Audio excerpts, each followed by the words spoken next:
Social मीडियामुळे आपले लोक नको त्या गोष्टींमध्ये अटकून बसलेत. पण हाच मोबाईल आपल्यासाठी माहितीचं वरदान ठरू शकतो. फक्त ती तुम्हाला सर्च शोधावी लागते. तुमच्यासाठी ते कोणी घेऊन येणार नाही. राजकारणाकडे दुर्लक्ष अजिबात करू नये. राजकारणाकडे आपलं पूर्ण लक्ष असलं पाहिजे. आणि तुम्हाला सांगतो, जर राजकारणाकडे तुम्ही दुर्लक्ष केलं तर त्याचे प्रचंड मोठे परिणाम तुमच्या पुढच्या पिढीला भोगावे लागणार आहेत. देश म्हणून. आणि हे डेंजर आहे. तुम्ही तुमच्या मुलांसाठी कितीही पैसा कमावून ठेवा, खूप मोठी क्रांती करण्याची गरज नाहीये. गरज कशाची आहे की ज्या योजना आहेत, जे कायदे आहेत, जे नियम आहेत, ते लोकांपर्यंत व्यवस्थित पोहोचले पाहिजे. ते पोहोचलेच नाहीत अजून. ते पोहोचतच नाही. जी लोक स्पर्धा परीक्षांची तयारी करतो असं सांगतात, पण ही तयारी करत असताना जर का समजा तुम्ही बघितलं तर प्लॅनिंग कुठेच नसतं. म्हणजे ज्याला आपण प्रोफेशनल तयारी म्हणू, अशी प्रोफेशनल तयारीच करत नाहीत.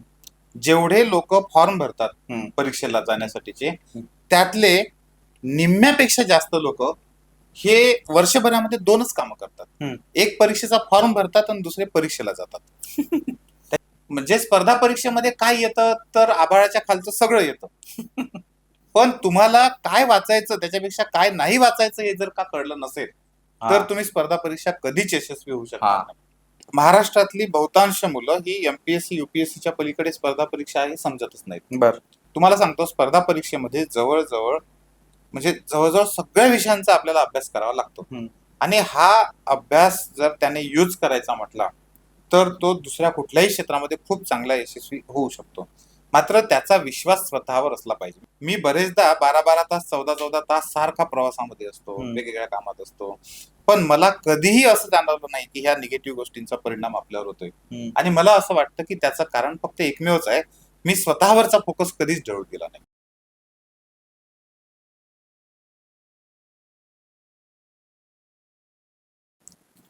नमस्कार, तुमच्या सगळ्यांचं स्वागत आहे सौरभ भोसले शोच्या नवीन एपिसोडमध्ये. ह्या प्रोफेशन बद्दल मला खूप कधी कधी असं भारी वाटतं की मी ह्या प्रोफेशनमध्ये आहे, कारण तुम्हाला एवढ्या छान व्यक्तिमत्वांशी संवाद साधायला मिळतो, भेटीगाठी होतात आणि त्यांच्याकडून खूप काही शिकायला मिळतं. असंच एक व्यक्तिमत्व आज आपल्यासोबत आहे. आज आपल्यासोबत आहेत विशाल भेदुरकर सर, आणि ते एक सोशल एंटरप्रिनर आहेत. विषय खूप इंटरेस्टिंग आहे. ज्ञानज्योती अकॅडमीचे ते फाउंडर आहेत, तसेच x finance and accounts officer आहेत ऑफ गव्हर्नमेंट ऑफ महाराष्ट्र. म्हणजे एक सरकारी अधिकारी. त्यानंतर मुलांसाठी आपण काहीतरी करायचं, त्यासाठी जी जी आपल्याला ओढ आहे त्या क्षेत्रात ते काम करतात आणि सोशल एंटरप्रिनर पण आहेत. एवढे वेगवेगळ्या क्षेत्रांमध्ये त्यांचं काम आहे, एवढ्या वर्षाचा अनुभव आहे. आणि जेव्हा पॉडकास्टसाठी आमचं बोलणं झालं तेव्हा आपल्याला त्यांचा जो CV असतो किंवा जे इंट्रो आपण बघतो ना, ते वाचूनच आपल्याला असं होतं की बास, आपल्याला ह्या व्यक्तीसोबत पॉडकास्ट करायला मिळतो म्हणजे खूप काही शिकायला मिळेल. तर मी काही जास्त बोलणार नाही, आज आपण सरांना ऐकणार आहे. विशाल सर, तुमचं खूप खूप स्वागत आहे सौरभ भोसले शो मध्ये. नमस्कार. सगळ्यात पहिल्यांदा तर मला, जेव्हा आम्ही तुमचं इंट्रोडक्शन वाचत होतो ना हे सगळं, तेव्हा मला असं इतकं प्राऊड वाटलं, आपण पहिल्यांदा तरी भेटतो, कारण तुमचं एवढं मोठं करिअर आहे. तुम्ही ॲज अ विद्यार्थी चालू करून एका ग्रामीण भागातून येऊन तुम्ही एक अधिकारी बनलात. अधिकारी बनून त्यानंतर तुम्ही ठरवलं की स्टुडंटसाठी काहीतरी करायचंय, ते काम चालू आहे. तुम्ही सोशल एंटरप्रिनर आहात. हे वेगवेगळे क्षेत्र आपण ते एक्सप्लोर करणारच आहोत. बट प्रत्येक पॉडकास्टला मी पहिला प्रश्न विचारतो, तो प्रश्नही तुम्हाला आहे की एक विद्यार्थी, एक सर्वसामान्य कुटुंबातील मुलगा, ते इथपर्यंतचा प्रवास कसा होता आणि विद्यार्थी दशेतून ह्याची सुरुवात कशी झाली? एकाच वाक्यात जर समजा आपण याला समेटायचं म्हटलं तर मी असं म्हणेन की तो एका स्वाभिमानी शेतकऱ्याच्या मुलाचा प्रवास होता. बर. शब्द कमी आहेत पण त्या शब्दांमध्ये अर्थ खूप आहे. म्हणजे लहानपण माझं जे आहे ते गरिबीत गेलं असं आपण म्हणू शकतो. म्हणजे एकदम अल्पभूधारक शेतकरी कुटुंबात माझा जन्म झाला. त्यानंतर शासकीय वसतिगृह असेल किंवा या ठिकाणी शिक्षण घेत घेत पुढे आलो. नंतर शिक्षक म्हणून तब्बल 14 वर्ष मी प्राथमिक शिक्षक म्हणून काम केलं. वा. ग्रामीण भागामध्ये. वा. माझ्या गावामध्ये, प्रॉपर गावामध्ये आणि बाकीच्या काही गावांमध्ये सुद्धा. त्यानंतर मग वडील वारले, त्यावेळेस लाईफ एक टर्न झाली. स्पर्धा परीक्षा हे 2 शब्द आयुष्यात आले आणि तिथनं माझं आयुष्य पूर्ण टर्न झालं. नंतर मग मी स्पर्धा परीक्षेचा प्रवास सुरू केला, वित्त आणि लेखा अधिकारी झालो. 10 वर्षाची सर्व्हिस केली. आणि त्यानंतर पूर्ण वेळ आता विद्यार्थ्यांच्या सेवेमध्ये ज्ञानज्योती एज्युकेशन, हम्म. जे की एमपीएससी, युपीएससी, नीट, हम्म. जेई अशा वेगवेगळ्या कोचिंग मध्ये Yes. कार्यरत आहे. हम्म. अशा ठिकाणी काम करतो आहे. हम्म. आणि प्रवास अजून सुरू आहे. म्हणून म्हटलं एका वाक्यात जर सांगायचं म्हटलं हम्म. तर एका स्वाभिमानी शेतकऱ्याच्या मुलाचा हा प्रवास आहे. येस. मग तुम्ही शेतकरी कुटुंबातून होता. येस. मग काय अशा गोष्टी आहेत ज्या सर्वसामान्य माणसांना किंवा जे शेतकरी कुटुंबातून नाही आहेत, ज्यांना माहित नाहीत, पण शेतकरी कुटुंबातून जो व्यक्ती, जो विद्यार्थी पुढे येतो शिक्षणासाठी, अधिकारी बनतो, आज ह्या अवध्यावरती आहे, तर काय स्ट्रगल म्हणण्यापेक्षा काय तो प्रवास होता किंवा अशा कोणत्या गोष्टी आहेत ज्या फक्त शेतकरी कुटुंबातल्या मुलांनाच माहिती आहेत? सगळ्यात महत्वाचं म्हणजे एकच वाक्य मी म्हणेल की कष्ट हेच आपलं भांडवल आहे. जर हे शेतकरी कुटुंबात असल्यामुळे कळतंय. येस, कष्ट हेच भांडवल आहे हे वाक्य जर आपण पक्क लक्षात ठेवलं तर मग पुढे जाण्यासाठीची जी प्रेरणा आहे ती तिथूनच आपल्याला मिळत जाते. बरोबर. मी प्रत्येक वेळेस हा विचार केला की आपल्याकडे गमावण्यासारखं काय आहे, जे आहे ते मिळवण्यासारखंच आहे. आणि गमावण्यासाठी म्हणून आपल्याकडे ऑलरेडी तसं काही नव्हतंच आहे. हा, गमावण्यासाठी काय होतं, जी आपली नीतिमत्ता आहे, वडिलांनी दिलेली मूल्य आहेत, ह्या गोष्टी आपल्याला जर आपण पाळत गेलो तर मग आपण किती मोठी रिस्क घेतली तरी काही प्रॉब्लेम नाही आपल्याला, कारण गमावण्यासारखं आपल्याकडे काही नाही. आणि तिथूनच मग हा सगळा प्रवास हळूहळू सुरू झाला. मी पहिली नोकरी सोडत असताना खूप मोठा संघर्ष किंवा एक द्विधा मनस्थिती जे म्हणतो आपण, कारण सरकारी नोकरी सोडणं आणि तेही लग्न झालेलं असताना, तुम्हाला 2 मुली असताना ते सोडणं सोपं नाहीये. तो निश्चितपणे एक मोठा प्रवास आहे. परंतु तो प्रवास मी आयुष्यात 2 वेळा केलाय. तो अनुभव मी 2 वेळा घेतलाय. तर त्यावेळेस मला असं आठवतं की माझे वडील शिक्षणाला खूप महत्व द्यायचे. तर माझ्या वडिलांना महादेव दादा म्हणायचे. तर बाकीचे लोक म्हणायचे की महादेव दादा पोरांच्या शिक्षणावर एवढं लक्ष दे, म्हणजे एवढं हे करतोय, तर काय पोरग काय सर्व्हिसला लागणार आहे का, नोकरीला लागणार आहे का? ग्रामीण भागातली परिस्थिती तीच आहे. मी गमतीनं सांगतो की मी एक नाही 2 वेळा सर्व्हिसला लागलो. आणि किमान आता आमचा जो स्ट्राईक रेट आहे तो आमच्या संस्थेतून वर्षभरामध्ये सरासरीमध्ये रोज एक जण तरी सर्व्हिसला लागतो, गव्हर्नमेंट सर्व्हिसला. म्हणजे दररोज एक जण सर्व्हिसला लागणारं ज्ञानज्योती एज्युकेशन आपण सुरू करू शकलो, की ज्या मुलाला शिक्षणामध्ये वडील खूप प्रयत्न करतात म्हणून असं म्हणत होते की हा काही शिकून नोकरीला लागणार आहे का. म्हणजे मला वाटतं की हा प्रवास नक्की एक समाधान. मला सांगा, तुम्ही म्हणला की तुमच्या वडिलांना पहिल्यापासून तुम्हाला एज्युकेशन करा, शिकावं, म्हणजे वडील शिकलेले नसतानाही त्यांना हे समजत होतं. शिकले होते, खूप नव्हते शिकले, शेतीच करणारे होते, परंतु त्यांना वाचनाची आवड होती. म्हणजे हे एक खूप महत्वाचं होतं. मला आताही आठवतं की त्यांची वाचनाची जी आवड आहे ती आमच्यामध्ये सुरुवातीच्याच काळामध्ये पिंपली. आणि तो एक खूप महत्वाचा. तुम्ही मागाशी बोलला की पहिली नोकरी तुम्ही केली प्राथमिक शिक्षक म्हणून. त्या नोकरीबद्दल थोडं जाणून घ्यायचं की तुम्ही जेव्हा ग्रॅज्युएट झालात किंवा तुमचं एज्युकेशन कम्प्लीट झालं त्यानंतर तुम्ही प्राथमिक नोकरी जॉईन केली, मग ती कुठल्या एरियामध्ये केली, तो अनुभव कसा होता, तेव्हा शिक्षक म्हणून काय शिकला जे आज कामाला येते? येस, ऍक्च्युली 95ला माझं 12वी झालं. 97ला डीएड झालं. आणि त्यावेळेस वडिलांची अशी इच्छा होती, म्हणजे 12वी झाल्यानंतर, की तुला पुढे शिकलं पाहिजे, तुला जे करायचं आहे ते तू कर, पण आधी शिक्षण घे पूर्णपणे. परंतु एक सामाजिक दबाव असतो, बाकीचे नातेवाईक सांगायचे की तुझी परिस्थिती नाहीये, तू जर का शिकला तर तुझे भाऊ पुढे शिकू शकणार नाही, तुझंही शिक्षण पूर्ण होऊ शकणार नाही. आणि त्यावेळेस डीएडचं खूप चलन होतं, डीएडला लागणं म्हणजे नोकरीला लागणं असं समजलं जायचं. आणि मग मी वडिलांच्या इच्छेच्या विरुद्ध जाऊन डीएडला ऍडमिशन घेतली, डीएड केलं. तब्बल 2 महिने माझे वडील माझ्यासोबत बोलले पण नव्हते, कारण त्यांना असं वाटायचं की आपल्या परिस्थितीमुळे याला नोकरी करायची वेळ नाही आली पाहिजे, त्याने शिकलं पाहिजे. आता अनेक पालकांशी मी जेव्हा विद्यार्थ्यांसोबत बोलत असतो त्यावेळेस मला ही गोष्ट आठवते आणि ते वेगळे पण जाणवतं. म्हणजे आता बरेच सुखवस्तू, म्हणजे अगदी IAS असलेले पालक पण माझ्याकडे असतात काही, तर त्यावेळेस मला त्या गोष्टी जाणवतात. आणि मग तो प्रवास सुरू झाला. नंतर डीएड झालं. डीएड झाल्यानंतर 1 वर्षाचा जो पिरियड होता मधला तो खूप खराब होता. मग मी यवतमाळला आलो, यवतमाळला ट्युशन सुरू केल्या. तोही एक मोठा म्हणजे प्रवास आहे तो.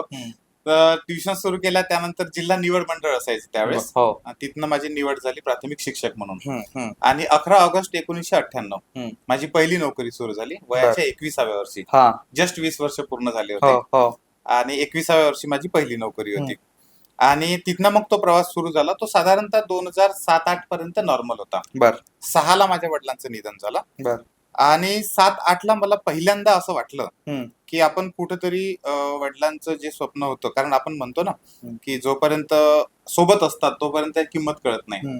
गेल्यानंतर माणसाला खरी किंमत कळते. त्यावेळेस मला असं वाटलं कुठेतरी की आपलं चुकलं आयुष्यामध्ये. आणि मग मी विचार केला की आता आपण काय करू शकतो. आणि मग स्पर्धा परीक्षेचं पहिल्यांदा त्यावेळेस 2 शब्द माझ्या आयुष्यामध्ये आले. तिथनं माझं आयुष्य पूर्ण बदललं. नंतर मी युपीएससीला माझ्याकडे 1-2 अटेम्प्ट होते फक्त, ते मिळाले. तो प्रयत्न केला, मेन्स दिली, पण ते झालं नाही. आणि नंतर 2 वर्ष खूप डार्क होते, कारण पहिल्या नोकरीवर मी जवळपास नुसत्या सुट्ट्या टाकून आलो होतो, त्याच्यामुळे त्यांनी जॉईन केलं नाही. बर आणि तो एक मोठा पिरियड होता. हातात बर. काही नाही, बर काम दुसरं हातामध्ये काही नाही. बर. म्हणजे संसार जे म्हणतो आपण, मुलं वगैरे सगळं सगळं होतं. तोपर्यंत लग्न झालेलं तुमचं? लग्न आधीच झालं होतं. हा. म्हणजे लग्न माझं 2001 मध्येच झालेलं होतं. बर, म्हणजे 5 वर्ष हा, लग्नाला तो झालती. खूप मोठा पिरियड होता आणि तो खूप वाईट पिरियड होता, पण तो 2-3 वर्षाचा जो पिरियड होता तो खूप महत्वाचा होता. आणि त्यावेळेस आम्ही हा विचार केला की आपल्याला कुठलं तरी काम करायचंच आहे. परंतु जी युपीएससीची एकच परीक्षा मी व्यवस्थित दिली, त्यानं मला लक्षात आणून दिलं की आपल्यामध्ये एक आय पण आहे. मग आय एस सारखी कॅपॅसिटी आपल्यामध्ये असताना ह्या परिस्थितीशी आपण का झगडतोय? तर योग्य वेळी आपल्याला माहिती नाही मिळाली, योग्य वेळी आपल्याला मार्गदर्शन नाही मिळालं, बरोबर, आणि एखाद्या चांगल्या संस्थेच्या सुविधा नाही मिळाल्या. मी हा विचार केला की काहीतरी काम तर आयुष्यात करणेच आहे. मग हेच काम इतरांना देण्यासाठी आपण का काम करू नये? तिथनं माझ्या आयुष्याचा तो प्रवास, किंवा आपण म्हणू ज्ञानज्योती एज्युकेशनचा तो प्रवास सुरू झाला. प्राथमिक नंतर एक महाराष्ट्र गव्हर्नमेंट ऑफिसर होता. येस, 2012ला सिलेक्शन झालं माझं. बर. 1 जानेवारी 2013ला वित्त आणि लेखा अधिकारी म्हणून मी महाराष्ट्र शासनात रुजू झालो. येस. आणि ते किती वर्ष सर्व्हिस केली आपण? मी जवळपास 10 वर्ष सर्व्हिस केली. वा. आणि मग ह्या सर्व्हिस मध्ये असे कोणते की पॉइंट्स आहेत जे तुम्हाला असं वाटतं की आयुष्यात मला जर काही शिकायला मिळालं या 2-3 गोष्टी, त्यामुळे माझ्यात खूप बदल घडले? जसं तुम्ही प्राथमिकचं तुम्ही सांगितलं, तसं ह्या सर्व्हिसमध्ये महाराष्ट्र शासनाच्या तुम्ही अशा कोणत्या गोष्टी ज्या आजही तुम्ही अंगीकारल्या आहेत आणि तुम्ही शिकलेल्या आहेत? अधिकारी म्हणून काम करत असताना 2-3 ठिकाणी मला चांगलं काम करायला मिळालं. एक तर जिल्हाधिकारी कार्यालय यवतमाळ, दुसरं जिल्हा परिषद बुलढाणा, आणि कृषी आयुक्तालय पुणे. या 3 ठिकाणी मुख्यतः माझं काम होतं. त्यानंतर पोलीस आयुक्तालयामध्ये मुंबईला बदली झाली होती, परंतु मी गेलो नाही. नंतर VRS साठी मी अप्लिकेशन दिलं. सगळ्यात पहिल्यांदा एक गोष्ट माझ्या लक्षात आली की सर्वसामान्य व्यक्ती एखाद्या मोठ्या पदावर जातो आणि प्रशासनामध्ये जर एका महत्वाच्या चांगल्या पदावर जर जात असेल, तर आयुष्यामध्ये एक खूप मोठी संधी त्याला मिळते. आणि ती संधी असते स्वतःलाच नुसतं मुख्य प्रवाहामध्ये आणून चांगले दिवस दाखवण्याची नाही, तर आपल्यासोबत दररोज अनेक लोकांना असे चांगले दिवस दाखवण्याची संधी त्याला मिळत असते. बरोबर, समाजात. आणि ती भारी गोष्ट असते. म्हणजे ते आतलं जे फिलिंग आहे ते मी तुम्हाला आता सांगू शकणार नाही. पण मला सुरुवातीच्या दिवसामध्ये असं वाटायचं की कलेक्टर सोबत आपण रोज भेटतोय, आमदार खासदार लोक येतात, बोलतात, आणि तोपर्यंत आमदार खासदार म्हणजे, किंवा मी शिक्षक असताना आम्हाला असं वाटायचं की गटविकास अधिकारी ही खूप मोठी पोस्ट आहे. गटविकास अधिकारी, गट शिक्षण अधिकारी ह्या खूप मोठे अधिकारी आहेत. म्हणजे एखाद दिवस शाळेवर जर तपासणीसाठी येणार असेल तर आमचे पाय लटपट कापायचे. आणि त्यानंतर मात्र मग तुम्हाला ह्या लोकांचा रोज संबंध यायचा. कलेक्टर असेल, SP असेल, आमदार असेल, खासदार असेल, यांचा रोज संबंध यायचा. त्यावेळेस मला हे जाणवलं की ही संधी आपण कशी घेतो याला खूप महत्व आहे. आणि शासनाची प्रोसेस कशी चालते, प्रशासनात किती ताकद आहे. मी तुम्हाला सांगतो, प्रशासनामध्ये प्रचंड ताकद आहे. आपण कितीही प्रशासनाला नाव ठेवले, कितीही प्रशासन भ्रष्टाचारी आहे म्हटलं, काही म्हटलं, तरी प्रशासन हा एक असेन्शियल एव्हिल आहे. म्हणजे आवश्यक राक्षस आहे. तुम्ही त्याला टाळू शकत नाही. प्रशासन नसेल तर अराजक आहे, दुसरं काहीच नाही. आणि अराजक कोणाच्या हिताचं नाहीये. बरोबर. त्याच्यामुळे प्रशासनाला पर्याय नाहीये. प्रशासन चांगलं करणे हाच आपल्यासाठी एकमेव पर्याय आहे. वा. हे मी ह्या पूर्ण प्रशासकीय सेवेच्या काळामध्ये जर काय शिकलो असेल तर मी ते शिकलो. खूप डीप गोष्ट बोलला तुम्ही. आता खूप लोकांना प्रोसेस करायला वेळ लागेल जे काय बोलले ते. ही प्रोसेस नीट करणं, ह्याच्यावर तुमचा भर, आणि ही प्रोसेस नीट करण्यासाठी मे बी तेच बीज तुमच्या डोक्यात आलं आणि ह्या सर्व मुलांना तुम्ही आज मदत करताय. मग ज्ञानज्योती हे नाव आणि ज्ञानज्योती एज्युकेशनचा जन्म कधी झाला, की पहिल्यांदा डोक्यात मग पेपरवर आणि मग एज्युकेशन, हे कसं होतं? येस. ऍक्च्युअली सुरुवातीला आम्ही जेव्हा सुरू केलं होतं त्यावेळेस ज्ञानज्योती हे नाव देण्याच्या मागचा उद्देश म्हणजे आपलं जे पुणे विद्यापीठ आहे, पुणे विद्यापीठाला ते नाव देण्याचा विषय सुरू होता. आणि त्यावेळेस मला पहिल्यांदा ते जाणवलं की ज्ञानज्योती नावामध्ये 2-3 अर्थ आहेत. एक ज्ञानाची ज्योत या अर्थाने निश्चितच ते आहे, परंतु सावित्रीबाई फुलेंचं जर तुम्ही चरित्र वाचलं, तुम्ही जर सावित्रीबाई किंवा महात्मा फुल्यांचं चरित्र वाचलं हो. तर त्यातली जे गहनता आहे हम्म. किंवा त्यातला त्याला आपण एसेन्स म्हणूया, येस. जर तो काय असेल, आणि तो सगळ्यांसाठी आहे. हो. म्हणजे आता तर मी सध्याच्या परिस्थितीवर बोलणार नाही. महाराष्ट्रातली जी सध्याची राजकीय सामाजिक परिस्थिती आहे ती फारशी चांगली नाहीये, बरोबर आहे. परंतु आपल्याला अत्यंत गौरवशाली इतिहास आहे. हो. तुम्ही तुकाराम महाराजांपासून तर अगदी बाबासाहेब आंबेडकरांपासून फुले, शाहू, आंबेडकर हे जे काही आपण म्हणतो ना, तर तो सगळा, त्या सगळ्या नावाचा, त्यांच्या सगळ्या संदेशाचा जो सार आहे तो ज्ञानज्योतीच्या नावात आहे असं मला वाटतं. म्हणजे जे काही आपण करू शकतो ते ज्ञानाच्या शिक्षणाच्या माध्यमातून छत्रपती शिवाजी महाराजांपासून अगदी आतापर्यंत ज्ञानाची ज्योत तेवत ठेवलेली प्रत्येकाने. येस. येस. आणि ते एक प्रतीक म्हणून मग आम्ही ते नाव स्वीकारलं. येस. हे पहिल्यांदा मी स्वीकारलं होतं ज्योती नाव, कारण महात्मा फुले स्वतःना ज्योती म्हणायचे. पण नंतर जेव्हा ज्ञानज्योती आलं तेव्हा आम्ही त्याला दुरुस्त करून पुन्हा ज्ञानज्योती केलं. वा.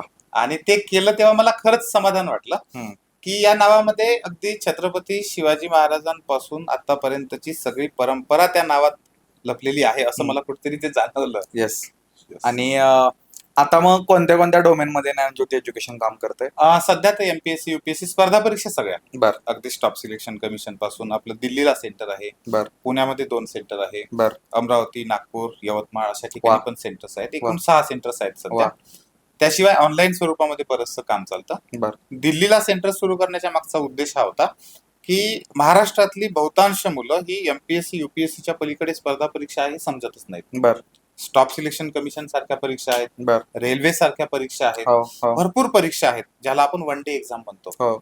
आणि भारतातलं त्याचं केंद्र जर कुठे असेल तर दिल्लीला मुखर्जीनगरला आहे. हो, मुखर्जीनगर. तिथे आम्ही ते केंद्र पहिल्यांदा सुरू केलं. बर. आणि तुम्हाला सांगतो महाराष्ट्रातलं हे पहिलं ऍक्टिव्ह केंद्र आहे त्या ठिकाणी चालू असलेलं. मुखर्जीनगर. आणि तिथं करण्याचा उद्देश तो होता की ऑनलाईन स्वरूपामध्ये का होईना पण आपल्या विद्यार्थ्यांना तिथले जे उत्कृष्ट टीचर आहेत त्या टीचरचा, त्या विषयांचा, त्या परीक्षांचा जो अभ्यास आहे त्याचा फायदा आपल्या विद्यार्थ्यांना, महाराष्ट्रातल्या विद्यार्थ्यांना झाला पाहिजे. आणि तो होतोय. येस. सोशल ऑन्टरप्रिन्युअर ही टर्म खूप लोकांना नवीन वाटते. तर मग ही टर्म जेव्हा सोशल ऑन्टरप्रिन्युअर म्हणून तुम्ही काम करताय, तुम्ही बिझनेसही करताय, ऑन्टरप्रिन्युअर पण आहात आणि सोसायटल वेलफेअर साठी पण काम करताय. तर हे तुम्ही कसं साध्य करताय की समाजासाठी पण मला काहीतरी करायचंय आणि मला व्यावसायिक म्हणून पण ह्या क्षेत्रामध्ये तग धरून राहायचंय. बरोबर. तर हे बॅलन्स साधण्यासाठी हे संमिश्र कसं तुम्ही एफर्ट्स घेताय? हे बॅलन्स साधणं खरंच थोडीशी म्हणजे तारांबळ आहे ती, किंवा ती कसरतच आहे.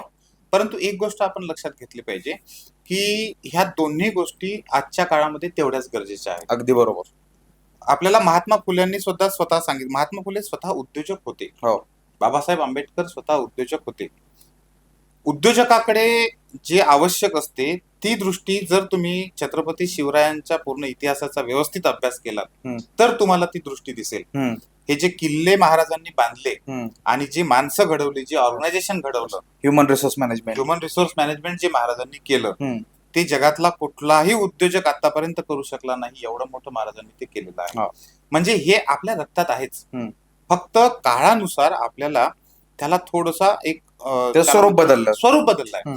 आणि आता काय झालंय, लोकांमध्ये खूप चुकीचे गैरसमज आहे. लोकांना असं वाटतं की एकतर सोशल म्हणजे आपण लष्कराच्या भाकऱ्याच भाजल्या पाहिजे. म्हणजे जर सामाजिक काम करायचं आहे तर लष्कराच्या भाकऱ्या भाजणे हाच एक पर्याय, किंवा पैसा कमावणारा आहे तर तो त्याने फक्त पैसाच कमावला पाहिजे, त्यांना समाजाचं काय बघायचं, असं नाहीये. ऍक्च्युअल मध्ये ही परिस्थिती आहे की, आणि तुकाराम महाराजांनी सुद्धा आपल्याला ते सांगितलेलं आहे की तुम्ही अतिशय चांगल्या पद्धतीनं काम करत करत तुमचा जो व्यवहार आहे तो सांभाळू शकता आणि तो सांभाळता येतो. आणि तो सांभाळणं ह्या दोन्हींची कसरत जी आहे ती जो सांभाळू शकतो, मी असं म्हणेन की त्याला सोशल एंटरप्रेन्योरशिप, आणि ती आजची गरज आहे. आपल्या युवकांनी स्पर्धा परीक्षेकडे जरूर वळावं, पण स्पर्धा परीक्षेकडे जरूर वळताना त्यावेळेसच सोशल एंटरप्रेन्योरशिप काय आहे हे समजून घेतलं पाहिजे. त्याच्या मागची वैचारिक बैठक समजली पाहिजे आणि त्या पद्धतीने स्वतःला घडवण्यासाठी पण प्रयत्न केले पाहिजे. हे आज खूप महत्वाचं आहे. येस. तुमच्याकडे नोकरी आणि व्यवसाय दोन्हीचा अनुभव आहे. येस. काय सगळ्यात छान काय वाटतंय, सगळ्यात काय बदल आहे ह्या दोन्ही गोष्टींमध्ये? दोन्हीकडे तुम्ही काम करताय आज, तर काय मोठे बदल तुम्हाला जाणवतात? बदल खूप आहेत सर. आरोग्यासाठी चांगलं काय? आरोग्यासाठी असं काही नाही, दोन्ही गोष्टी आहेत. पण मी असं म्हणेन, नोकरीमध्ये आम्ही गमतीनं म्हणायचो की नोकरी म्हणजे गुडघाभर चिखलामध्ये चालणं. तुम्हाला पळता येत नाही आणि बसता येत नाही नोकरीमध्ये. व्यवसायामध्ये असं आहे की म्हणजे दोन्ही गोष्टी आहेत. व्यवसाय पण महत्वाचा आहे, नाही असं नाही, पण ह्या दोन्हीमध्ये तो करणारा महत्वाचा आहे. तुम्हाला जर समजा तुमच्या आयुष्याचं ध्येय नोकरीमध्ये दिसत आहे आणि तुम्ही त्या ठिकाणी समाधानी आहात, निश्चितपणे तुम्ही नोकरीतही खूप चांगलं आणि खूप मोठं काम करू शकता. पण जर समजा, आणि आजची परिस्थिती अशी आहे की कॉम्पिटिशन प्रचंड आहे, एखाद्या वेळेस तुम्हाला असं वाटतंय की नोकरीमध्ये आपण पाहिजे त्या पद्धतीने पाहिजे त्या वेळेत यशस्वी होऊ शकत नाही, परंतु याच्यापेक्षा वेगळं काहीतरी करण्याची आपल्यामध्ये क्षमता आहे, तर निश्चितपणे उद्योजकतेचा विचार केला पाहिजे. आणि बिझनेसमन आणि आंतरप्रेन्युअर याच्यामध्ये फरक आहे. आंतरप्रेन्युअर वेगळा, बिझनेसमन वेगळा. आंतरप्रेन्युअर हा एक वेगळा व्यक्तिमत्वाचा एक प्रकार आहे, तो व्यक्तिमत्वाचा गुण आहे. बरोबर. आणि तो जन्मतःच असतो असं नाही, तर तो विकसित करता येतो. तो जर समजा आपल्या युवकांनी विकसित करण्याचा प्रयत्न केला तर त्यामध्ये खूप मोठं पोटेन्शियल आहे. म्हणजे आज मी जे म्हणतो की स्पर्धा परीक्षेमुळे बेरोजगारीमुळे जे प्रश्न निर्माण झालेले आहेत, त्याचं उत्तर जर कशात असेल तर त्याचा एक शब्द आहे, सोशल आंतरप्रेन्युअरशिप. म्हणजे समाजाचं हित साधून आपला व्यवसायही चालू ठेवणं. येस. आणि ही गरज आहे. ही गरज आहे आज. मी योगेश शिंदे म्हणून बांबू इंडियाचे फाउंडर आहेत, त्यांच्याकडून पण हा शब्द पहिल्यांदा ऐकलेला की सोसायटीसाठी पण आपण काहीतरी करतोय, समाजासाठी, आणि आपण व्यावसायिक म्हणून पण काहीतरी अचीव करतोय. मला एका गोष्टीचं खूप कुतूहल आहे की तुम्ही एक ग्रामीण भागातून आला, जिथं सुविधा कमी होत्या, सुविधा निर्माण केल्या, तुम्ही संधी निर्माण केल्या, आणि आता पण तुमचा भर हा संधी निर्माण करण्याकडे आणि ज्यांना संधी मिळवायचे त्यांना काय म्हणू शकतो, ट्रेन करण्यासाठी, मार्गदर्शन करण्यासाठी आहे, कल आहे तुमचा तिकडे. तर ग्रामीण भागातून जेव्हा एखादा विद्यार्थी पुण्यासारख्या शहरामध्ये किंवा कुठल्या मेट्रो शहरामध्ये येतो स्पर्धा परीक्षेचं मार्गदर्शन करतात, तर त्यांना कोणता विचार घेऊन इथं आलं पाहिजे? कारण तो खूप असा भारावून जातो हे सगळं बघून, हे कॉम्पिटिशन. तर त्यांना त्याची मेंटॅलिटी काय ठेवली पाहिजे? ती मेंटॅलिटी जर समजून घ्यायची असेल ऍक्च्युअल मध्ये, त्या युवकासाठीच म्हणून नाही किंवा त्या तरुणासाठीच नाही, तर आपल्यापैकी प्रत्येकासाठी हा खूप महत्वाचा दोहा आहे कबीरांचा.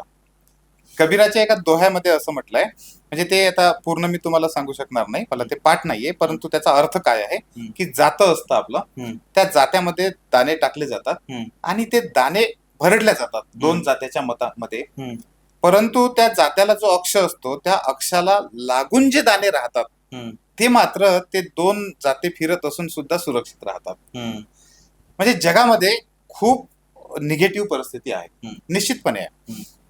डिप्रेशन आहे, वाईट गोष्टी आहे, भ्रष्टाचार आहे, चुकीच्या गोष्टी आहेत, गुन्हेगार आहेत, आजची राजकीय परिस्थिती खूप निराशाजनक आहे. हे सगळं आहे.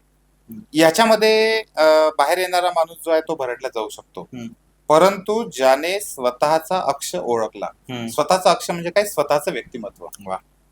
म्हणजे आपल्याला ईश्वरानं हे शरीर किंवा हा जो जन्म दिलेला आहे त्यामध्ये किती कॅपॅसिटी आहे हे जर तुम्हाला ओळखता आलं आणि त्याच्यावरच फोकस ठेवून तुम्हाला तुमचं दैनंदिन काम करता आलं, मग तुम्ही नोकरी करा, व्यवसाय करा, तुम्ही स्पर्धा परीक्षाचा अभ्यास करा, की तुम्ही पुन्हा काही करा, काही पण करा, परंतु आपल्या दैनंदिन जीवनावर ज्यानं फोकस ठेवला आणि मग तो बाहेरचं जग जे काय तो जगत राहिला, मग तुम्ही किती पण 12 तास, मी बरेचदा 12 तास 14 तास सारखा प्रवासामध्ये असतो, वेगवेगळ्या कामात असतो, पण मला कधीही असं जाणवलं नाही की ह्या निगेटिव्ह गोष्टींचा परिणाम आपल्यावर होतोय.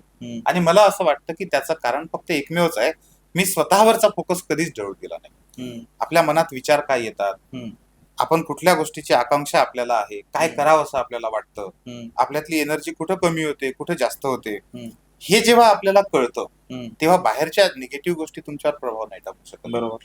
आणि म्हणून मी असं म्हणेन की तुम्ही नोकरी करा, उद्योग करा, व्यवसाय करा, काही पण करा, पण स्वतःवरचा फोकस कधी कमी होऊ देऊ नका. बरोबर. जेवढा आपण बहिर्मुख असायला पाहिजे त्याच्यापेक्षा 10 पट आपण अंतर्मुख असण्याची गरज आहे. स्वतःशी संवाद महत्वाचा आहे. स्वतःशी संवाद खूप महत्वाचा आहे, आजच्या काळात तरी खूप महत्वाचा आहे. त्यामुळे येणारा जो तरुण आहे, ग्रामीण भागातून येणारा जो तरुण आहे, त्याने जर स्वतःवरचा फोकस कायम ठेवला तर तो आयुष्यात, मला माझंही भलं करायचंय, माझ्या घराचंही भलं करायचंय, आणि मला देशाचंही भलं करायचंय. बरोबर. आता देशसेवा ही भावना एवढी ठळक आहे आणि एवढी ज्वलंत राहणारी आहे, पण ते आता खूप कमी होताना दिसते. म्हणजे बरेच बरोबर. लोक सर्व्हिसमध्ये यायचंय, मला बिझनेस करायचा आहे, हो. मला जॉब करायचा आहे, पण मला माझं पोट भरायचंय, मला माझं मोठं व्हायचं ह्याबद्दल आहे. खूप कमी लोकांच्या तोंडातून असं ऐकायला मिळतं की मला देशासाठी काहीतरी करायचंय. बरं. हे असं का होत चाललं असेल सर? कारण तुम्ही एवढे आयुष्यात ट्रान्झिशन बघितलेत. एक अधिकारी, हो. एक शिक्षक, हो. आज पुन्हा तुम्ही एक ट्विटर फाउंडर आहात आणि सोशल एंटरप्रेन्योर आहात. तर हा बदल का घडतोय? लोक एवढी सेल्फ सेंटर्ड का होत आहेत? म्हणजे सोसायटीकडे का बघत नाही, समाजाकडे का बघत नाही आपण? ऍक्च्युली सर समाजाकडे बघणारी पण लोक खूप आहेत समाजामध्ये, पुष्कळ आहेत. आपण त्यांच्याबद्दल अजून लिहिलं म्हणजे तेवढं हेच नाही. ती चर्चा होत नाही म्हणा किंवा त्यांचा तो प्रभाव जो आहे तो आपल्याला दिसत नाही. आणि सगळ्यात महत्वाचं काय आहे ना, भौतिक सुखांची अशा पद्धतीनं आपल्याला सवय लावल्या जाते. म्हणजे ही सिस्टीमच अशी आहे. बऱ्याचशा गोष्टी तुम्ही कल्पना करू शकत नाही अशा पद्धतीने सिस्टीमने चालतात. हो. म्हणजे तुमच्या घरी पुस्तकाची रॅक येणार नाही, पण तुमच्या घरी 50,000चा टीव्ही येईल, याची व्यवस्था व्यवस्थेनं केलेली आहे. म्हणजे तुम्ही तुमच्या पिढ्यांच्या शिक्षणावर लक्ष द्यावं की नाही, हा नंतरचा मुद्दा आहे. परंतु तुम्ही कर्ज काढून तुमचं घर बांधलं की तुम्ही किमान 20 वर्ष तरी नोकरीला बांधील राहाल, अशी व्यवस्था या व्यवस्थेनं करून ठेवलेली आहे. वा. आणि जर समजा तुम्ही स्वतःवरचा फोकस कायम ठेवला, आपल्यासाठी काय योग्य आणि काय अयोग्य आहे जर तुम्ही ठरवू शकलात, तर ह्या सगळ्या व्यवस्थेला छेद देण्याची ताकद आपल्यापैकी प्रत्येकात आहे. मॅट्रिक्स आहे थोडक्यात. थोडक्यात हे आहे. येस. पण ती जी क्षमता आहे ती आपल्याला ओळखता आली पाहिजे. येस. लोकांना काय वाटतं हम्म. की मी खूप कमजोर आहे. आपण कमजोर नाही. प्रत्येक ह्युमन बिईंग इतका ताकदवान आहे हा. की जगातल्या कोणत्याही व्यवस्थेपेक्षा जास्त ताकदवान प्रत्येक माणूस आहे. प्रत्येक माणूस माणसानेच आहे. बसवलेली ती व्यवस्था. माणसानेच बनवलेली ती व्यवस्था आहे. कारण मी असं मानतो की प्रत्येक माणूस हा ईश्वराचाच अंश आहे. मग आपण कमजोर राहूच शकत नाही. तुम्ही जर स्वामी विवेकानंदांचे विचार ऐकले तर स्वामी विवेकानंद काय म्हणतात की तुम्ही ज्या अर्थी ह्या जन्मात आलेला आहात त्या अर्थी तुम्ही प्रचंड बलवान आहात, फक्त आपल्या ताकदीची जाणीव आपल्याला नाही. त्याच्यामुळे ही जी भौतिक व्यवस्था लोकांनी केलेली आहे, ही व्यवस्था तोडण्याचं सामर्थ्य आपल्यामध्ये आहे. फक्त तुम्हाला तशी तुमच्या विचारांची संगत जुळवली पाहिजे, योग्य त्या विचारांच्या संगतीमध्ये राहता येणं आणि आपला जो फोकस आहे स्वतःवरचा तो कंटिन्यू ठेवता येणं. शिक्षणाचं तरी दुसरं काय आहे? शिक्षणाचा उद्देश पण तोच आहे. एक थोडासा क्रिटिकल प्रश्न आहे. येस. आणि आम्ही पण एक कम्युनिटी चालवतो होतो. साताऱ्यात 4 भिंती असो, अजिंक्यतारा असो, किंवा इकडे आम्ही पर्वतीला असो, स्वच्छता मोहीम चालू असतात. गड किल्ले स्वच्छता मोहीम चालू असते, क्लोथ डिस्ट्रीब्युशन चालू असतं. समाज कार्याबद्दल मला थोडंसं तुमच्याकडून जाणून घ्यायचं आहे की तुम्ही पण या क्षेत्रात आहात.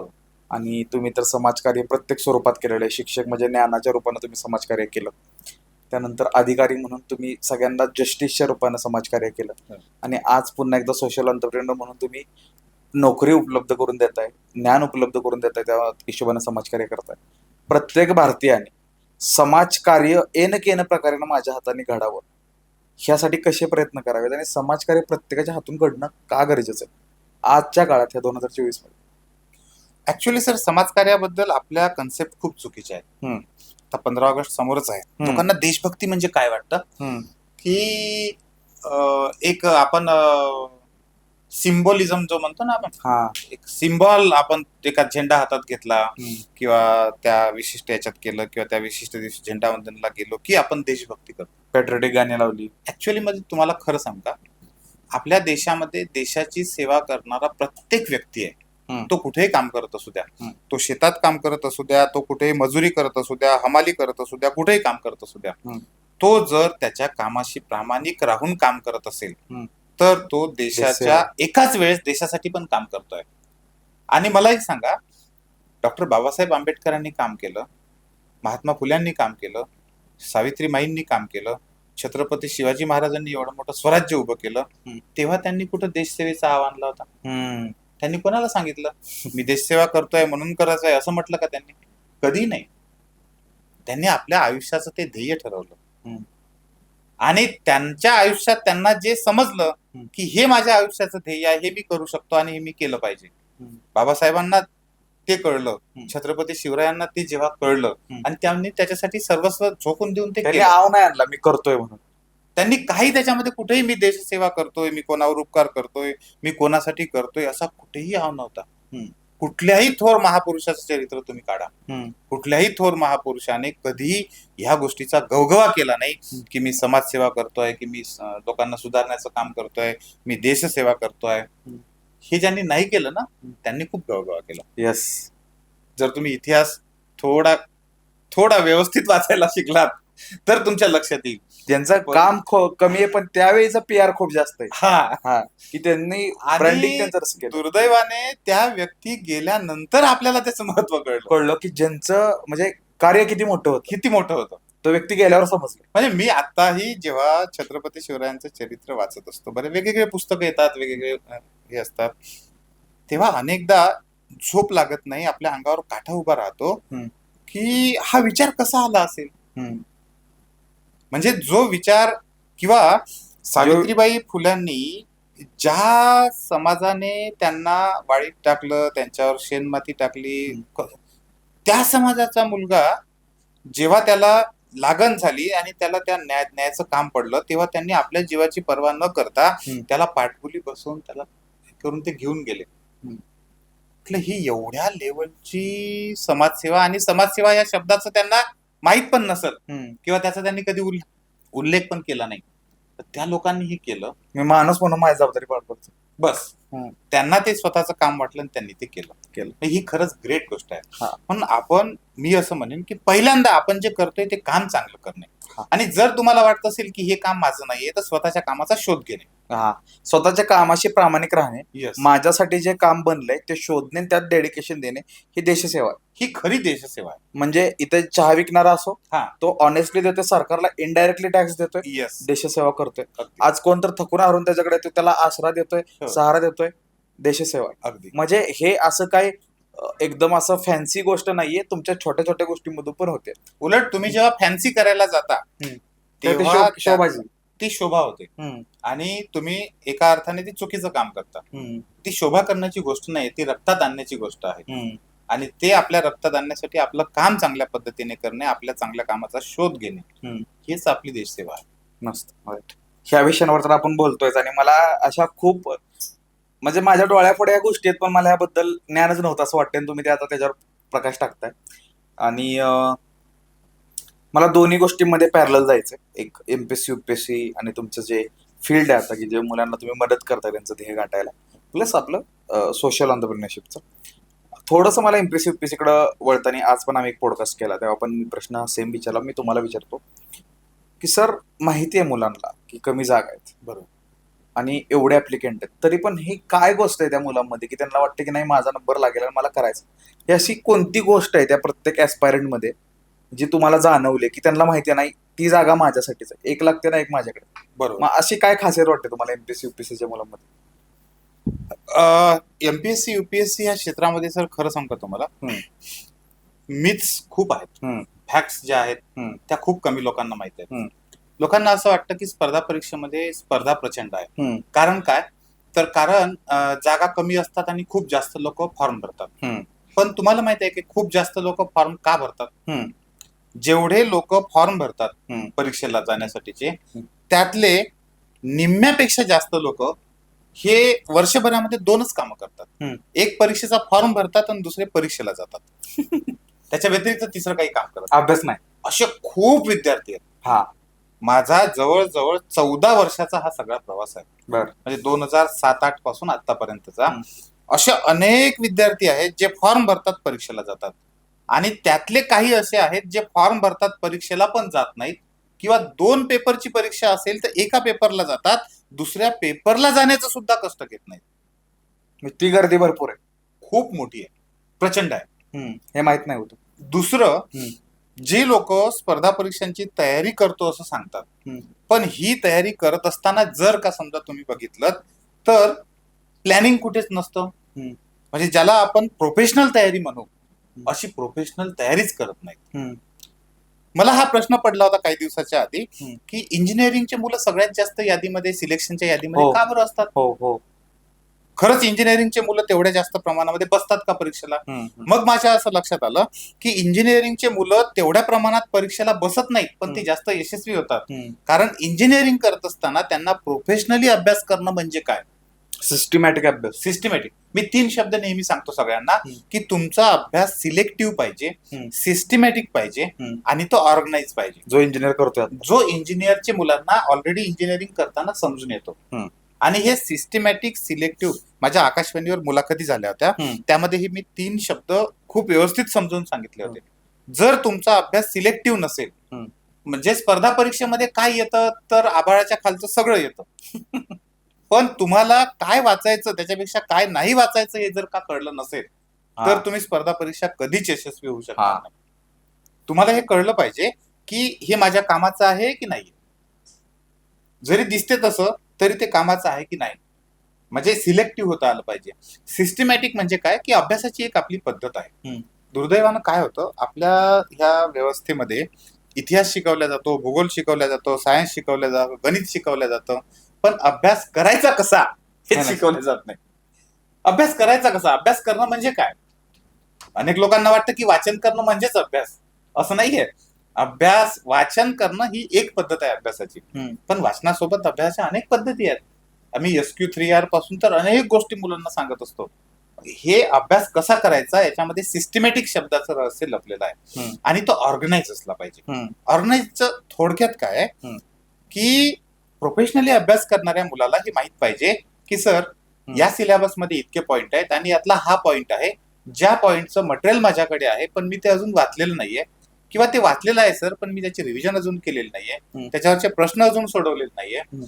आणि दुर्दैवाने तुम्हाला सांगतो स्पर्धा परीक्षांचा अभ्यास करणारी अनेक मुलं 2-2, 3-3 वर्ष करतात आणि त्यांना सिलेबस मधला असा कुठला पॉइंट जर काढून विचारलं तर त्यांना सांगता येत नाही की याचं मटेरियल माझ्याकडे आहे की नाही, याचा सराव मी केलेला आहे की नाही, हा पॉइंट मला समजलेला आहे की नाही, ते सुद्धा सांगता येत नाही. 90% मुलांना स्पर्धा परीक्षांचा पूर्ण सिलेबस पण पाठ नसतो. ही शोकांतिका आहे. आणि म्हणून तुम्हाला सांगतो काही परीक्षा स्पर्धा परीक्षांमध्ये अशा आहेत की जिथं 100 पैकी 10 मार्क मिळवलेला विद्यार्थी सुद्धा सिलेक्ट आहे. 100 पैकी 10 म्हणतोय. ही परिस्थिती फक्त एकच आहे की तो व्यवस्थितपणे मिथ्स आणि तथ्य, मी नेहमी म्हणत असतो की त्यातला भ्रम काय आहे तो बाजूला सारता आला पाहिजे आणि तथ्य शोधता आलं पाहिजे. ज्याला तथ्य शोधता आलं आणि ज्याचा त्याच्यावर विश्वास बसला की यस ही फॅक्ट्स आहेत, ह्या फिगर्स आहेत आणि मी याच्यावर काम करू शकतो, तो स्पर्धा परीक्षेत यशस्वी झाल्याशिवाय राहू शकत नाही. तुम्ही शासनासोबत काम केलेलं आहे, तुम्ही जवळून ह्या सिस्टीमचा पार्ट होता, बरोबर, आणि तुम्ही ते जाणून घेतली सिस्टीम. आता व्यवसाय चालू करतो पण त्याला बऱ्याच नियमांबद्दल, कायद्यांबद्दल, शासकीय योजनांबद्दल माहित नसतं. बरोबर. तुमच्याकडून त्याबद्दल अशा काही योजनांबद्दल ऐकायला आवडेल जेणेकरून व्यावसायिकांना थोडा फायदा होईल. ऍक्च्युली तुम्हाला एक गंमत सांगतो, आपल्यापैकी अनेक लोकांना माहित नसतं. भारतामध्ये उद्योग कुठलाही असो पण गव्हर्नमेंट हा सगळ्यात मोठा कस्टमर आहे. हे आपल्या अनेक मित्रांना माहितच नाही. तुम्ही कुठलाही उद्योग घ्या, त्या प्रत्येक उद्योगासाठी गव्हर्नमेंट हा सगळ्यात बेस्ट कस्टमर आहे. पण गव्हर्नमेंट कस्टमर असण्यासाठी त्या कस्टमरला तुम्हाला समजून घेतलं पाहिजे.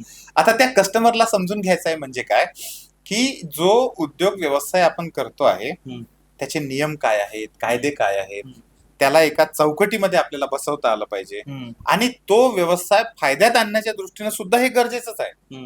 पण हे अनेक लोक समजून घेत नाहीत.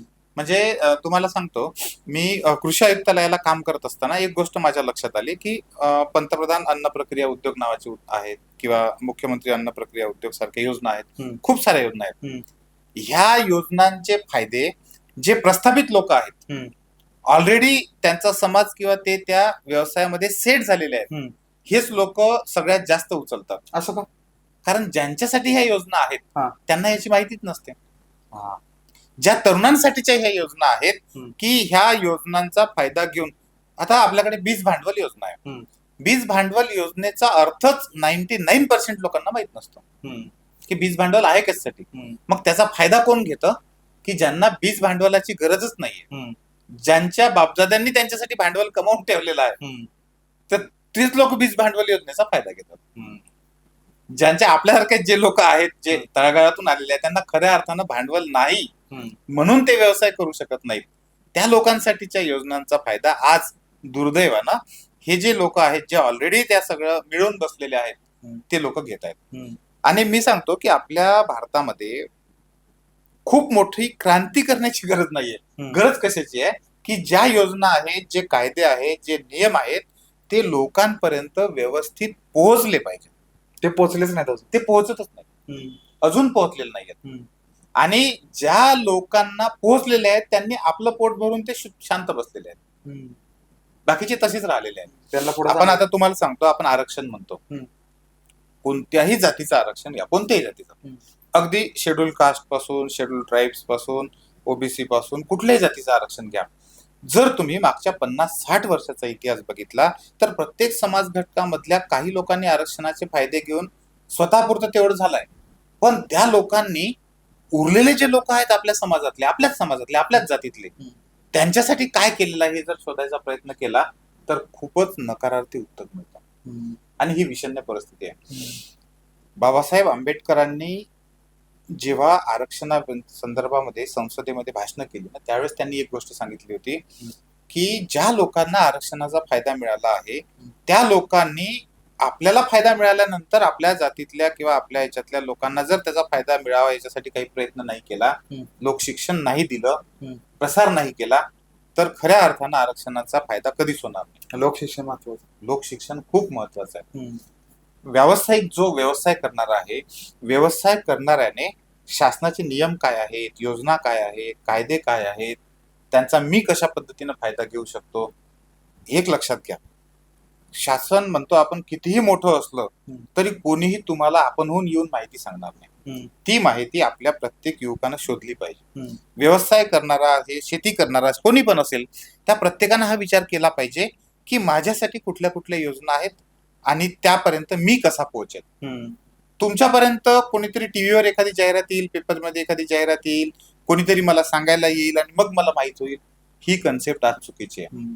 मी नेहमी उदाहरण देत असतो की वाघ आणि सिंह याची रचना शिकार करण्यासाठीच झालेली आहे, पण म्हणून कोणता वाघ आणि सिंह कधी वाट पाहत बसत नाही. तर तुम्हाला आवश्यक असलेली माहिती तुम्ही शोधली पाहिजे, योजना शोधल्या पाहिजे, त्याचे कायदे नियम शोधले पाहिजे, त्याचा फायदा घेतला पाहिजे. आणि आपण फायदा घेऊन झाल्यानंतर तुम्ही इतरांना सुद्धा सांगितले पण पाहिजे. हे व्यवसाय करणाऱ्या आपल्या तरुणांनी सुद्धा लक्षात घेणं खूप गरजेचं आहे. खूप योजना आहेत सर, इतक्या योजना आहेत ना, शासकीय याच्यामध्ये प्रचंड योजना आहेत आणि थोडं वेगळ्या पद्धतीनं गेलं तर तुम्हाला त्याचे फायदे पण उचलता आहेत. लोक जे म्हणतात ना की शासनाचं काम म्हणजे 6 महिने थांब, असं नाहीये ऍक्च्युअल मध्ये. चुकीच्या वेनं जर तुम्ही गेलात तर तसं होतं. तुम्ही योग्य वेनं जर कागदपत्र घेऊन गेला, कागदपत्र अनेक गोष्टी आहेत त्याच्यामध्ये. योग्य वेनं जाणं म्हणजे काय, त्याच्यावर म्हणजे मी नेहमी वेगळी चर्चा होईल. तो भरकटण्याचा धोका आहे त्याच्यामध्ये. पण मी तुम्हाला हे सांगेन की शासनामध्ये जाणाऱ्या माणसाने नोकर म्हणून जाऊ नये, मालक म्हणून गेला. मालक म्हणून जर आपण कोणाही सरकारी ऑफिसमध्ये जर जायला लागलो तर मला वाटतं की आपले भरपूर प्रश्न सुटतील.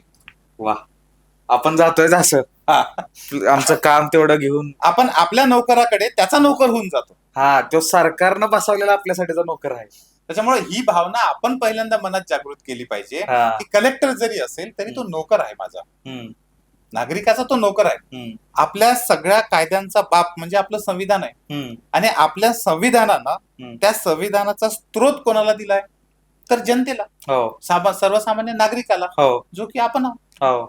म्हणजे आपल्याला ती पावर आहे. आपण जर योग्य नियमामध्ये राहिलो, आपण जातोय खांद्या खाली करून, आपण जातो आपल्या नोकराचा नोकर होऊन जातो. साहेब हे करा. आणि इथं सगळ्यात मोठी यासाठी नॉलेज, ज्ञान आणि लोकशिक्षण महत्वाचं आहे. आणि ज्यांना ते सुदैवानं मिळालेलं आहे त्यांनी इतरांपर्यंत ते पोहोचवलं पाहिजे. हा वेगळाच विषय आहे. त्याच्यावरती इतका भारी पॉडकास्ट होईल, मला आवडेल आणि ह्याच्यावर अजून चर्चा करायला.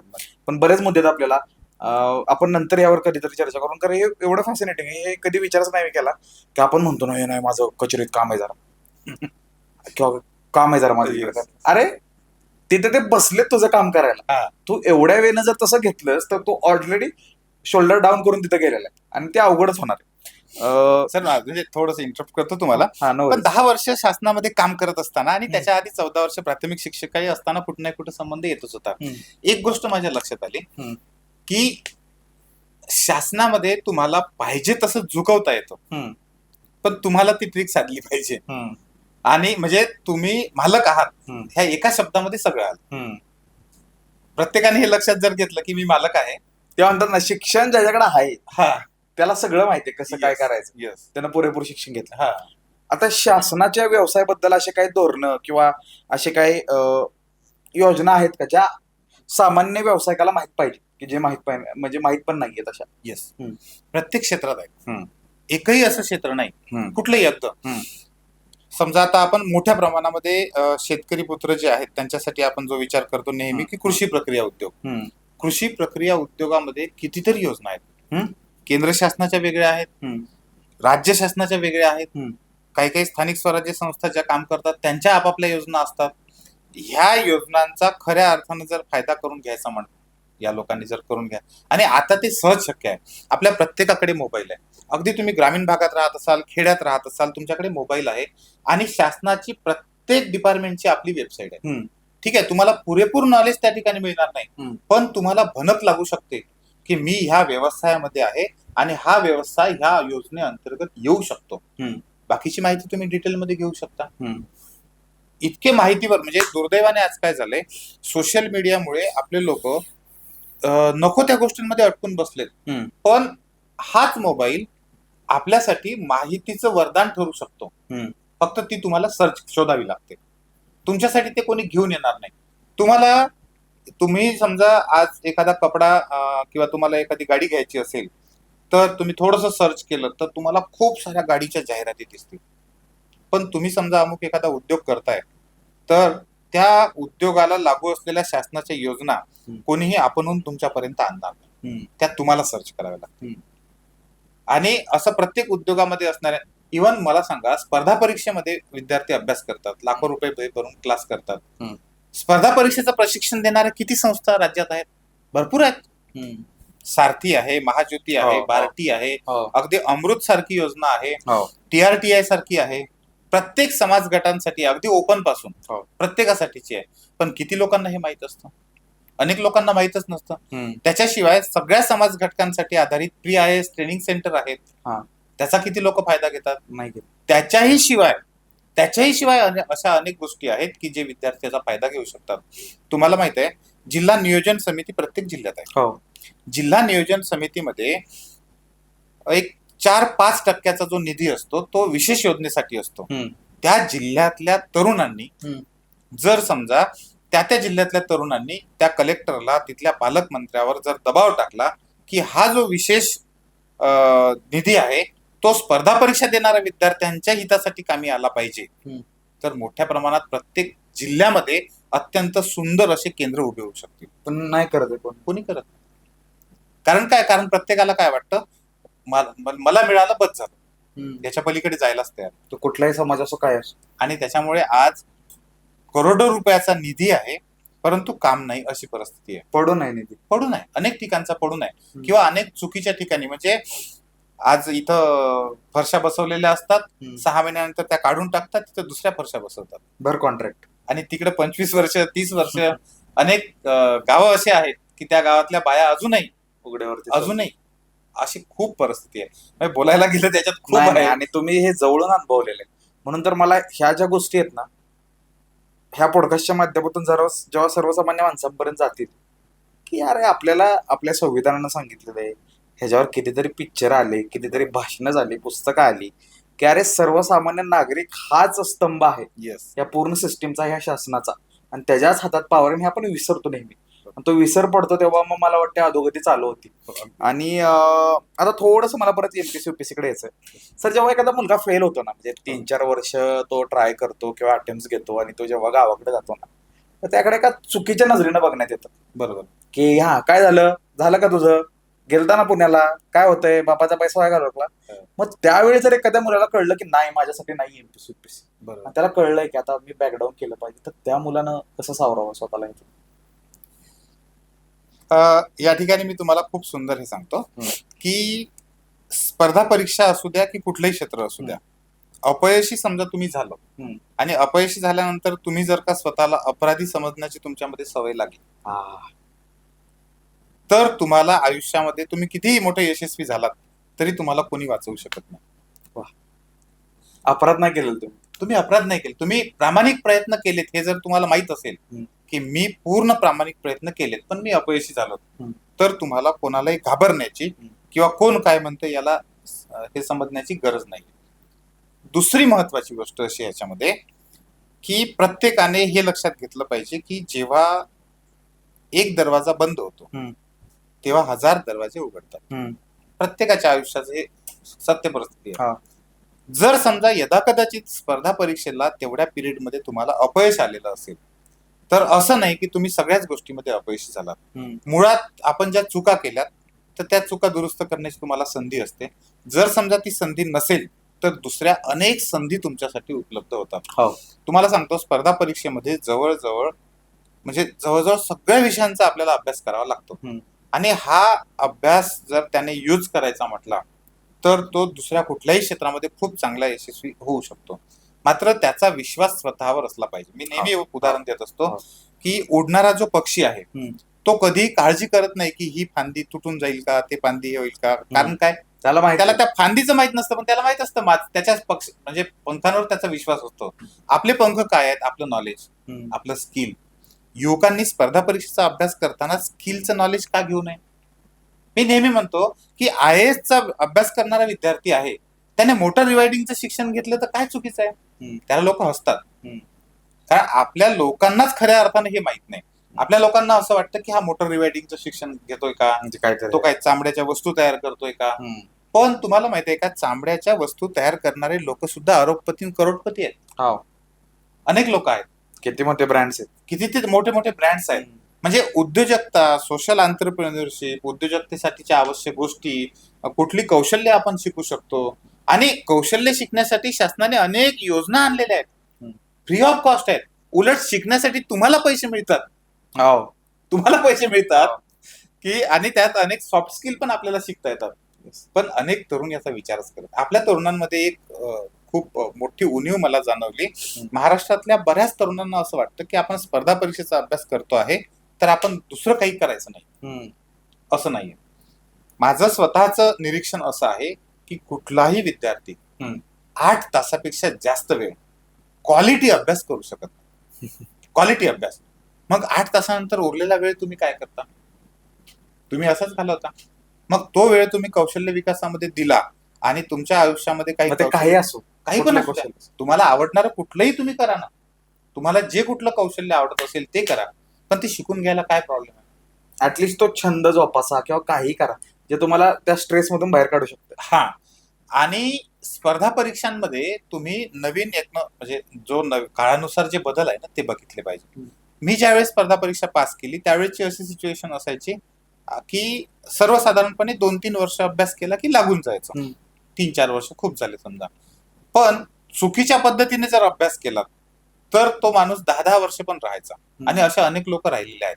मात्र आत्ताही तुम्हाला असे अनेक विद्यार्थी दिसतील की जे ग्रॅज्युएशनच्या सोबत स्पर्धा परीक्षेचा अभ्यास करतात आणि ग्रॅज्युएशनची परीक्षा पास होतात त्याच वर्षी क्लास 1 ची पोस्ट मिळवतात. आणि असे विद्यार्थी एक नाही, दोन नाही, शेकड्यानं आहेत. तुम्ही यादी बघा, सगळ्या स्टेट सर्व्हिसच्या परीक्षांची यादी बघा, UPSCच्या परीक्षांची यादी बघा, शेकड्यानं आहेत असे विद्यार्थी. मग ह्या विद्यार्थ्यांना काही शिंग लागलेत आणि आपल्या विद्यार्थ्यांना काही नाही आहेत का? असं अजिबात नाही. सिंपल आहे की त्यांनी स्ट्रॅटेजी एकदम साधी सरळ ठेवली, योग्य वेळेला सुरुवात केलेली आहे. आणि जर समजा एवढं करून अपयश आलेलं आहे तरी स्वतःला अपराधी न वाटता पुढचा रस्ता शोधलेला आहे. शेवटचे 2-3 प्रश्न आहेत माझ्याकडे. खूप जास्त नॉलेजेबल आणि खूप जास्त सूक्ष्म विषयांवरती आपण आहे ना खूप भारी चर्चा केली आहे. आतापर्यंतचा जो आयुष्याचा प्रवास आहे ते प्रत्येकाच्या आयुष्यात होऊन जातात, असे बरेच क्षण येतात. असं आयुष्याला कलाटणी देणारा किंवा परसेप्शनच बदलला आयुष्याबद्दल असा कोणता क्षण आठवतो?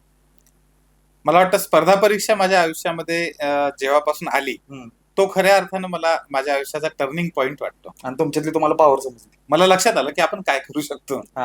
जसं तुम्ही म्हणला की तुम्हाला माहित होतं की मला लेट कळलं माझ्यात IAS. बरोबर, राईट. एक अधिकारी होण्यासाठी काही गोष्टींमध्ये आपण सक्षम असायला लागतो, काही आपल्याकडे कॅरेक्टरिस्टिक्स असायला लागतात. त्या कोणत्या असाव्यात तुम्हाला वाटतं? सगळ्यात पहिल्यांदा तुमच्या स्वतःवरचा फोकस अजिबात घसरता कामा नये.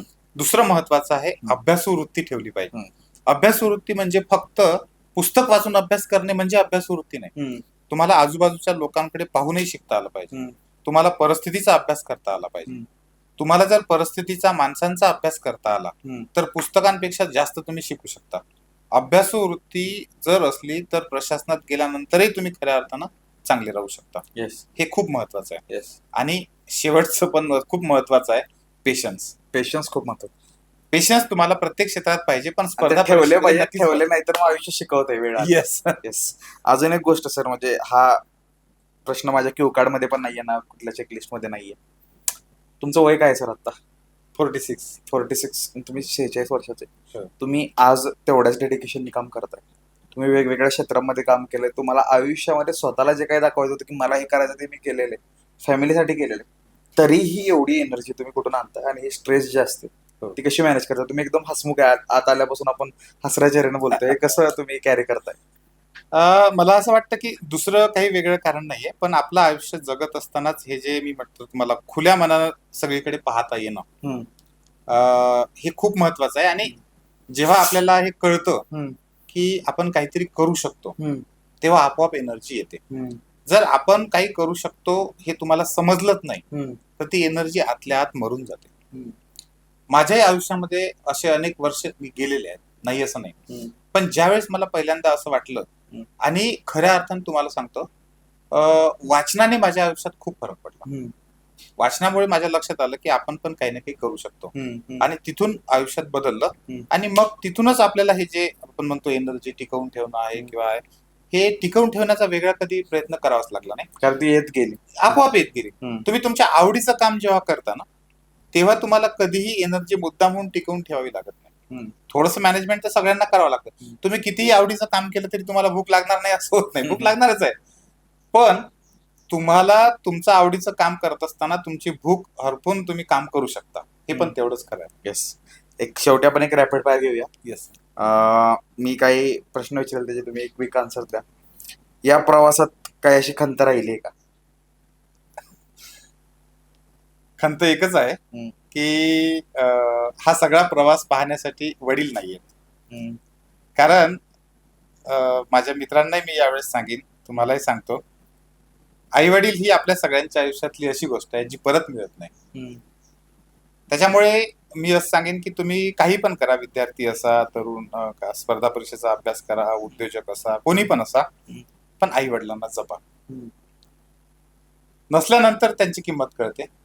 आज मला हे समजतं की माझे वडील नाहीये, तर म्हणजे ती जी खंत आहे ती मी तुम्हाला बोलून नाही दाखवू शकत. की आज एवढं सगळं तुम्ही केला, अधिकारी राहिला, येस. शिक्षक होता, आज एवढे इन्स्टिट्यूट उभी केली, सोशल एंटरप्रेन्योर आहात, पण ते पाहिलं ते नाहीये. ठीक आहे. तुमच्या कामाच्या कमिटमेंट बद्दल काय सांगाल? कसं आहे तुमचं? मला कामाच्या कमिटमेंट बद्दल म्हणाल तर मी स्वतःसाठी एक शब्द वापरेन की मी कर्मठ माणूस आहे. जवळजवळ 100 लोकांचा आमचा सगळा स्टॉप आहे. मी जेव्हा त्यांच्यासमोर बोलत असतो तेव्हा त्यांना मी हे सांगतो, आणि माझ्याही सगळ्या लोकांना मी सांगून ठेवलेलं आहे की यदा कदाचित हे सगळं काम करत असताना आपलं काही बरं वाईट झालं तर पहिल्यांदा माझा जो देह आहे तो ज्ञानज्योतीच्या ऑफिसच्या समोर आणून ठेवा, आणि मग त्याचं काय करायचं आहे ते करा. मला असं वाटतं की माझ्या आयुष्याचं ते ध्येय आहे, ते काम आहे, आणि त्याच्याबद्दलची जी कमिटमेंट आहे ती वेगळी काही अशी इकडून तिकडून आणायची किंवा हे करायची गरजच नाही. ती आपल्या आतमध्येच इतक्या जबरदस्त पद्धतीने भरलेली असते, ठासून भरलेली असते. आणि तुम्ही मगाशी जे म्हटलं ना की एनर्जी कुठून येते, मला असं वाटतं की ती एनर्जी पण तिथूनच येते. येस. आतापर्यंतच्या प्रवासात असे कोणते व्यक्ती किंवा असे कोण साथीदार, जोडीदार त्यांचं खूप सहकार्य लाभलं? खूप आहेत. म्हणजे अनेक मित्र मंडळी अशी आहेत की जेव्हा मी मागे फिरून पाहतो, ह्या लोकांनी त्या त्या क्षणाला जर मला सहकार्य केलं नसतं तर मी आयुष्यात पुढचं पाऊल कधीच टाकू शकलो नसतो.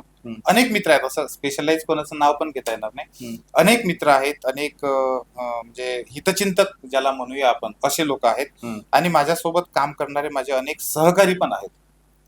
कधी कधी मला असं वाटतं की माझ्यासोबत काही असे सहकारी आहेत की त्यांचं काम तेवढं चांगलं मी पण कधीच नसतो करू शकलो, ते तेवढ्या चांगल्या पद्धतीने करत आहेत.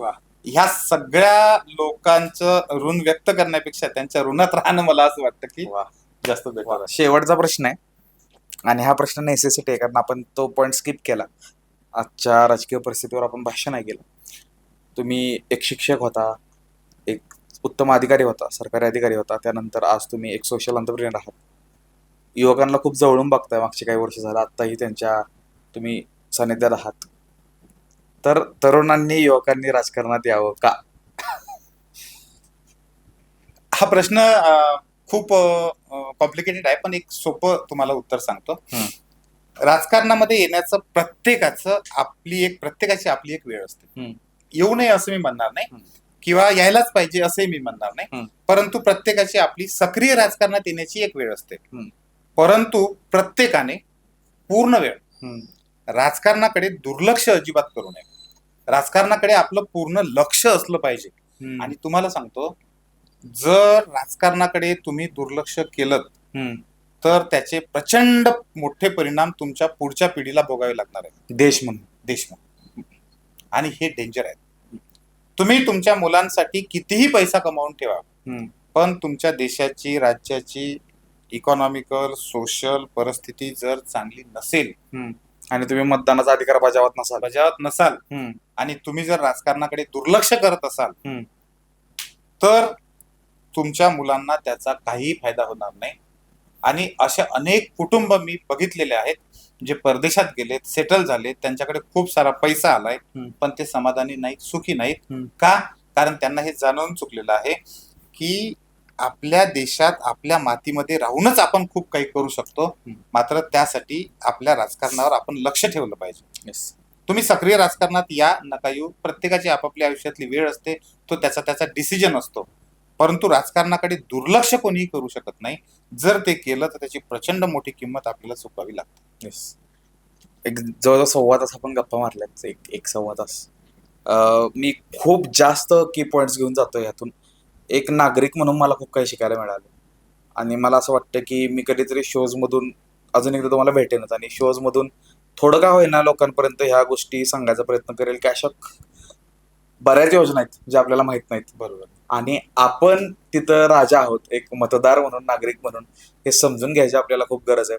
तुम्ही बरेच पॉइंट्स कव्हर केले. एक शेतकरी पुत्र, एक शिक्षक, एक अधिकारी म्हणून तुमचा किती होल्ड आहे या सगळ्या गोष्टींवरती. सिस्टीम बद्दलचं नॉलेज दिलं मला. सिस्टीम ह्या पार्टवरतीच अजून एकदा तुमच्यावर बोलायला नक्कीच आवडेल, आणि लवकरच पुन्हा एकदा तुमच्याशी बोलायला मला आवडेल. तुम्ही एवढ्या बिझी स्केड्यूलमधून एवढा वेळ काढला, आज आम्हाला नॉलेज शेअरिंग केलं, आणि आमचे खरंच म्हणजे माझा आज दिवस सारखी लागला असं मी म्हणू शकतो. एवढं आज मी नॉलेज घेऊन जातोय. खूप खूप धन्यवाद सर शोवरती आल्याबद्दल. थँक्यू.